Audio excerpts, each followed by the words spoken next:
Existe una relación entre la tarifa de impuestos y los ingresos tributarios donde se logra eficiencia. Recientemente, en Sectorial, hicimos un análisis que nos permite concluir que en el país se pueden bajar los impuestos sin comprometer el recaudo tributario y mejorar la economía. A través de 3 capítulos de los podcasts de Sectorial se los compartiremos. Bienvenidos a nuestro segundo capítulo, donde presentaremos los elementos relacionados con impuesto de renta, encontrando que, disminuyéndolo, el recaudo podría aumentar. En el capítulo anterior iniciamos haciendo un contexto de por qué la economía colombiana se encontraba en una situación de ineficiencia. Esa ineficiencia evidenciada teniendo en cuenta que en los últimos años se han hecho ajustes en las tasas tributarias, sin embargo el recaudo de impuestos viene cayendo. ¿Por qué se han aumentado los impuestos? ¿Por qué se ha hecho un incremento en esas tasas tributarias? Un elemento tiene que ver con el alto endeudamiento que tiene nuestro país. Cuando miramos ese nivel de endeudamiento frente al PIB es del orden del 50%.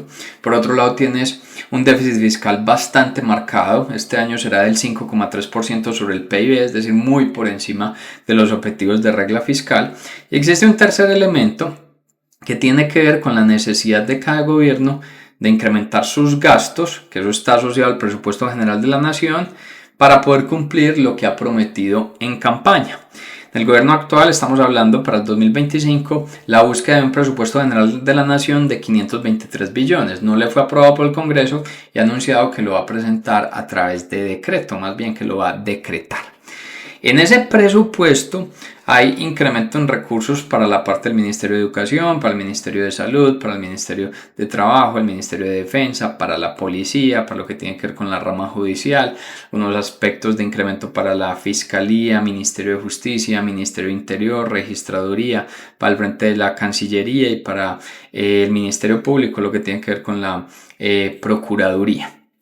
Entonces, 523 billones de presupuesto general de la nación. Ahora bien, ese presupuesto, entonces, ¿cómo se financia? Por un lado tienes los recursos de capital. ¿Qué es eso? Disposición de activos que hace el gobierno, excedentes financieros, dividendos y utilidades. Ahí es muy protagonista Ecopetrol. En años anteriores daba dividendos por el orden de unos 11 billones de pesos para la nación. Lo que tiene que ver con recursos de crédito externo e interno. De recordar que en junio de este año el Congreso de la República le aprobó un cupo de endeudamiento, pues puede endeudar más la nación por 17.600 millones de dólares y lo que tiene que ver con transferencias de capital. Esos son los recursos de capital. Por otro lado tienen los ingresos corrientes. Los ingresos corrientes se dividen entre tributarios y no tributarios. ¿Qué está en lo no tributario? Las contribuciones, las tasas, los derechos, las multas y las sanciones, que ahí por ejemplo tuvo un descache muy grande el gobierno porque estimó que a través de multas y sanciones el recaudo tributario del país iba a incrementar y eso no se presentó. También tienes en ingresos no tributarios derechos económicos por uso de recursos naturales y la venta de bienes y servicios. Y el principal de las fuentes de financiación son los ingresos tributarios. Tú tienes impuestos indirectos, como lo son el impuesto a las aduanas, el IVA, el impuesto al consumo, y tienes los directos, que está el impuesto a la renta, patrimonio, riqueza. Los ingresos tributarios terminan financiando el 60% del presupuesto general de la nación y lo que tiene que ver solamente con renta es la mitad. Quiere decir entonces que el impuesto en la renta termina financiándote una tercera parte del presupuesto general de la nación. Ahora bien, cuando miramos la parte de recaudo tributario, este año de enero a agosto habían recaudado 178 billones por parte de la DIAN. Eso es un 10% respecto al mismo periodo del año anterior.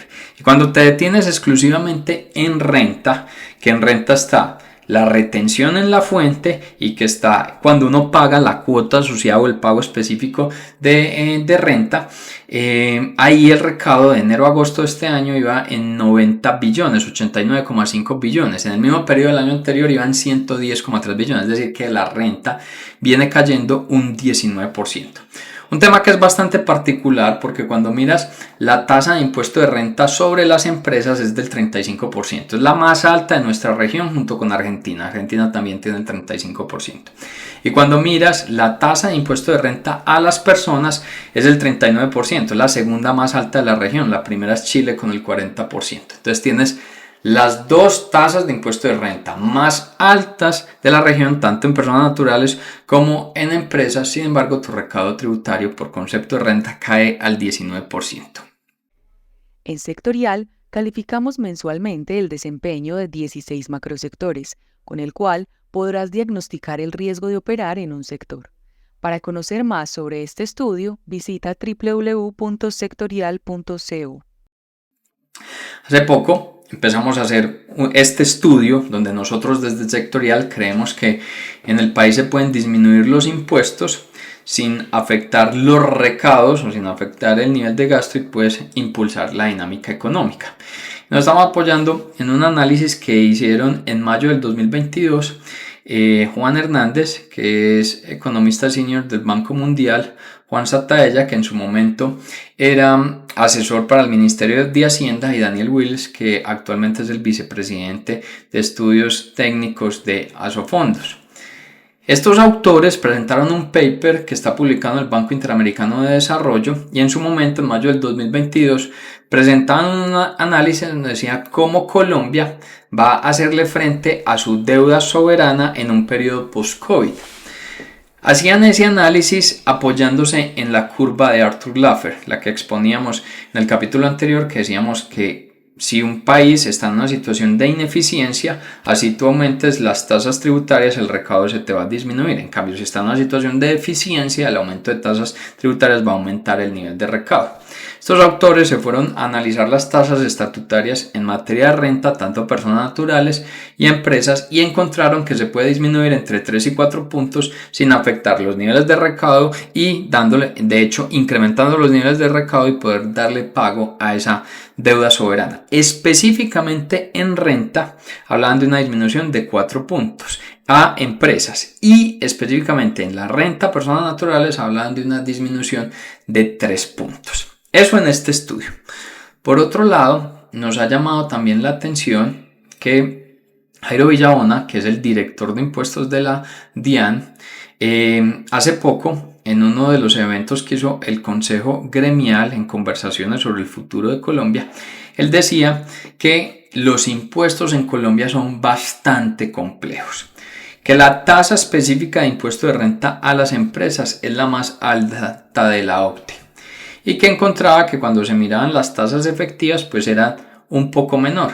Entonces que los impuestos, la tasa de impuesto de renta a las empresas podría pasar del 35% a niveles del 25%, eso sí, quitando las diferentes exenciones sin afectar los niveles de recaudo. De esta manera hay análisis, hay indicios, y es lo que venimos estudiando desde Sectorial, que nos está mostrando que en nuestro país sí se pueden disminuir los impuestos. Si logras disminuir los impuestos, mantener una dinámica favorable en la economía y no afectar los niveles de recaudo, pues estarías en una sociedad o en un país mucho más atractivo para dinamizar la inversión, que ha sido uno de los elementos con mayor caída y que luego explica por qué nuestra economía se encuentra en una situación de ineficiencia. Los invito a que se mantengan conectados con estos análisis, con estos podcasts. El próximo va a ser el último, donde nos concentraremos principalmente en IVA y en lo que tiene que ver con el tamaño del gasto estatal, es decir, de ese tamaño del presupuesto general de la nación. En el próximo episodio presentaremos la tercera y última parte de esta serie, donde abordaremos la pregunta: ¿cuál debería ser el tamaño del Estado para tener una correcta financiación con los impuestos que se recaudan? Los esperamos.